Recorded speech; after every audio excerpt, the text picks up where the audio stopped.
ஓம் சரவண பவாய நமக. அனைவருக்கும் வணக்கம். இப்போ நம்ம குரு பயிற்சி பலன்கள் தான் நம்ம பார்க்க போகிறோம். அதாவது குரு எப்போ பயிற்சி ஆறார் அப்படின்னு பார்த்தீங்கன்னா 2025 எப்போ பயிற்சி ஆறார் அப்படின்னு பார்த்தீங்கன்னா மே 14 2025 ஆண்டு இரவு 10:37 மணி அளவில் குரு பயிற்சியாக இருக்கிறார். இதுவரையிலும் ரிஷபராசியில் இருந்த குரு பகவான் இப்போ 2025 ஆண்டு மிதுனத்துக்கு பயிற்சியாக இருக்கிறார். இப்போ குரு பயிற்சி அப்படின்னாலே ஒரு ஆண்டு காலங்கள் குரு மிதுன ராசியில சஞ்சாரம் செய்வார். அப்புறம் குரு பயிற்சியில பார்த்தீங்கன்னா ஒரு 49 நாட்கள் அதிசார பயிற்சி வரும். அதாவது முன்னோக்கி வருவார். அதிசார பயிற்சி எப்போ அப்படின்னு பார்த்தீங்கன்னா அக்டோபர் 18 மிதுனத்திலிருந்து கடகத்துக்கு அதிசார பயிற்சி ஆகும். ஒரு 49 நாட்கள் கடகத்துல குரு பகவான் இருப்பாரு. அப்புறம் பார்த்தீங்கன்னா மீண்டும் எப்போ வக்கரகதிக்கு வரும் அப்படின்னு பார்த்தீங்கன்னா டிசம்பர் 5 மீண்டும் கடகத்துல இருந்து மிதுனத்துக்கு வக்கரகதி பெற்றுவார். இதுதான் ஒரு ஆண்டு கால குரு பயிற்சி பலன்கள். இப்போ பொதுவா குரு பயிற்சி அதாவது கோச்சார குரு அது எப்படி பலன் கொடுக்கும் அப்படின்னு பார்த்தீங்கன்னாலே குரு பயிற்சியா இருந்தாலும் ராகு கேது பயிற்சியா இருந்தாலும் சனி பயிற்சியா இருந்தாலும் எந்த பயிற்சியா இருந்தாலுமே 40% மட்டுமே நல்ல பலன்களோ அதாவது சுப பலன்களோ அசுப பலன்களோ தரும். மீதி 60% எப்படி அப்படின்னு பார்த்தீங்கன்னா அவங்க தனிப்பட்ட ஜாதக கட்டமைப்பு நடப்பு தசா புத்தி தான் பலன்கள் தரும். குரு அப்படின்னு பார்த்தீங்கன்னா எந்தெந்த இடத்துல ஒரு சுப பலன்களும் எந்தெந்த இடத்துல அசுப பலன்கள் தரும் அப்படின்னு பார்த்தீங்கன்னா குரு 2ஆம் இடம் 5ஆம் இடம் 7ஆம் இடம் 11ஆம் இடம் 9ஆம் இடம் இந்த மாதிரி இடங்கள்லாம் ஒரு சுப பலன்களை தரக்கூடிய அமைப்பு. 2 அப்படின்னா தனம் குடும்பம் வாக்குஸ்தானம் 2ஆம் இடத்துல இருக்கும்போது நான் ஒரு நல்ல பலனை தரும். 5ஆம் இடம் அப்படின்னு பார்த்தீங்கன்னா பூர்வ புண்ணியஸ்தானம் 5ஆம் இடத்துல குரு நல்ல பலன்களை தரும். 7ஆம் இடம் கலத்திரஸ்தானத்துல இருக்கும்போது ஒரு நல்ல ஒரு நற்பலன்களை தரும். அதாவது கோச்சார பிரகாரம் நான் சொல்றேன் நற்பலன்களை தரும். 9ஆம் இடம் பாக்கியஸ்தானத்துல ஒரு நற்பலன்களை தரும். 11ஆம் இடம் லாபஸ்தானத்துல ஒரு நற்பலன்களை தரக்கூடிய அமைப்பு. அப்புறம் குரு கோச்சார ரீதியா எந்தெந்த இடங்கள்ல இருந்தா ஒரு அசுப பலன்கள் ஒரு கெடுதல் பலன்களை தரும் அப்படின்னு பார்த்தீங்கன்னா 1 3 6 8 12 இந்த மாதிரியான 4 இந்த மாதிரியான இடங்கள்லாம் இருந்தா ஒரு அசுப பலன்கள் தரும். ஜென்ம குரு கொஞ்சம் ஹெல்த் வைஸா பாதிக்கும். அடுத்தது 3ஆம் இடமும் கொஞ்சம் இதாக தான் இருக்கும். அடுத்ததா பார்த்தீங்கன்னா 4ஆம் இட குரு கொஞ்சம் அதாவது மறைவு ஸ்தானம் சொல்லுவோம் பார்த்தீங்களா, அதனால நல்ல சுபகிரகம் மறைவு ஸ்தானத்தில் இருக்கும்போது கொஞ்சம் கெடுபலன் தரும். 3 6 8 12 4ஆம் இடம் 12ஆம் இடம்னா ஓரளவு நமக்கு சுப பலன்களை விட அசுப பலன்கள் தரக்கு வாய்ப்புகள் அதிகம். மேச ராசிக்கு 2025 ஆண்டு குரு பயிற்சி எப்படி இருக்கு அப்படின்னு பார்க்கலாம்.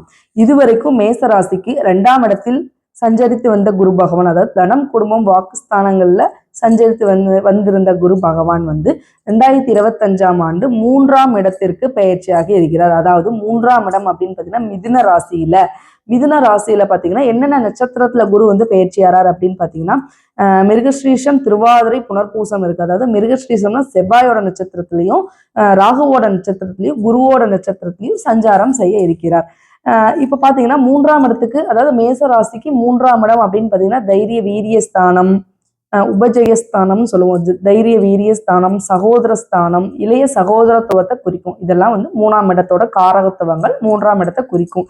அப்போ அந்த குரு அதாவது குரு 3ஆம் இடத்துல நமக்கு இருக்கும்போது மேசராசிக்கு எந்த மாதிரியான ஒரு பலன்கள் அப்படின்னு பாத்தீங்கன்னா நான் சொன்ன மாதிரி இளைய சகோதரர் வழியில ஒரு அனுகூலம் கிடைக்கிறதுக்கு வாய்ப்பு இருக்கு. இளைய சகோதரர்களுக்கு ஒரு நற்பலன்கள் ஒரு திருமணம் நடக்கிறது ஒரு சுபகாரியம் நடக்கிறது இளைய சகோதரர்கள்னால நமக்கு ஒரு அனுகூலங்கள் கிடைக்குது. அவங்களோட சப்போர்ட் நமக்கு அதிகமா கிடைக்கிற மாதிரி இருக்கும். அவங்கனால நமக்கு ஒரு நல்ல ஒரு பயனுள்ளதா இருக்கும். ரொம்ப நல்லா இருக்கும். அடுத்ததா பாத்தீங்கன்னா தைரிய வீரியத்தையும் குறிக்கிறனால குரு அங்க இருக்கிறனால எந்த ஒரு கட்டத்திலையும் பார்த்தீங்கன்னா நம்ம பண்ணிடலாம் நம்ம முடிச்சிடலாம் இது நமக்கு ஈஸியா வந்துடும் நம்மளால முடியும் அப்படிங்கிற ஒரு செல்ஃப் கான்பிடென்ஸை கொடுக்கக்கூடிய ஒரு காலம் அப்படின்னு நம்ம சொல்லலாம். அடுத்ததா பார்த்தீங்கன்னா ஒரு அதிசாரமா ஒரு 49 நாள் கடகத்துக்கு போறனால அது 4ஆம் இடத்தை குறிக்கிறனால பார்த்தீங்கன்னா சுகஸ்தானத்தை குறிக்கிறனால பார்த்தீங்கன்னா நீங்க வண்டி வாகனங்கள் வாங்கக்கூடிய அமைப்பு இடம் மாற்றம் அதாவது ஒரு இடம் மாறுறதுக்கு உண்டான அமைப்பு இல்லைன்னா ஏதாவது ஒரு புதிய ப்ராப்பர்ட்டி வாங்குறதுக்கு உண்டான அமைப்பு. இப்போ நம்ம ரொம்ப நாளா நம்ம அது வாங்கிடணும் அந்த இடம் வாங்கலாம் அதுல இன்வெஸ்ட் பண்ணலாம் அந்த மாதிரிலாம் நம்ம நினைச்சோம்னா இந்த ஒரு காலகட்டங்கள் ஒரு நல்ல மேச ராசிக்கு ஒரு நல்ல ஒரு அமைப்பு அப்படின்னு நம்ம சொல்லலாம். அடுத்ததா பாத்தீங்கன்னா குரு வந்து அவர் நிக்கிற இடத்த விட பார்க்குற இடத்துக்கு தான் பலன் வந்து ரொம்ப அதிகம். குருவுக்கு மட்டும்தான் ரொம்ப சிறப்பு பார்வைகள் இருக்கு. இருக்கிறதுலயே ஒரு சுபகிரகம் அப்படின்னு பார்த்தீங்கன்னா குரு. அவருக்கு பார்த்தீங்கன்னா சிறப்பு பார்வைகள் அப்படின்னு பார்த்தீங்கன்னா 5, 7, 9ஆம் பார்வை. பொதுவாகவே குருவிற்கு 5, 7, 9 அப்படிங்கிற சிறப்பு பார்வைகள் உண்டு.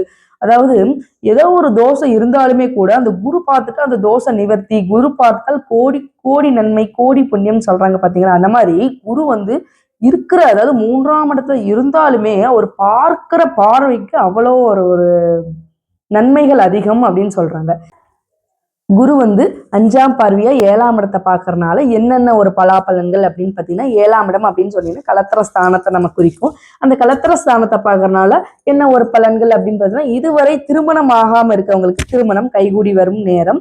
அடுத்தது காதல் வயப்பட்டவர்கள் வந்து ஒன்று சேரும் நேரம். 7ஆம் இடம் அப்படின்னு சொன்னா தொழில், கூட்டு தொழில், வளர்ச்சி, அபிவிருத்தி, எக்ஸ்போர்ட்ஸ், இம்போர்ட்ஸ் இது எல்லாமே குறிக்கிறது அந்த 7ஆம் இடம் தான்.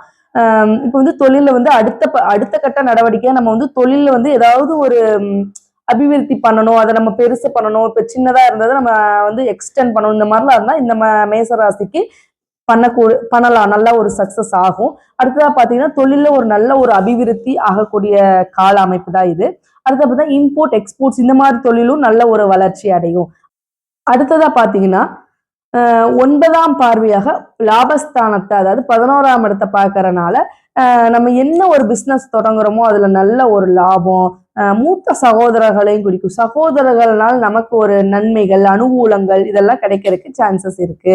எதிர்பாராத திடீர் அதிர்ஷ்டம் அதாவது குரு வந்து 9ஆம் பார்வையாக 11ஆம் இடத்தை பார்க்கறதுனால திடீர் அதிர்ஷ்டம், ஏதாவது திடீர் ஒரு பண வரவு இந்த மாதிரிக்கு உண்டான அமைப்புகள்லாம் நிறையவே இருக்கு. அதனால மேச ராசிக்கு இந்த வருட குரு பயிற்சி பலன்கள் சுப பலன்கள் தரும், நல்லா இருக்கு.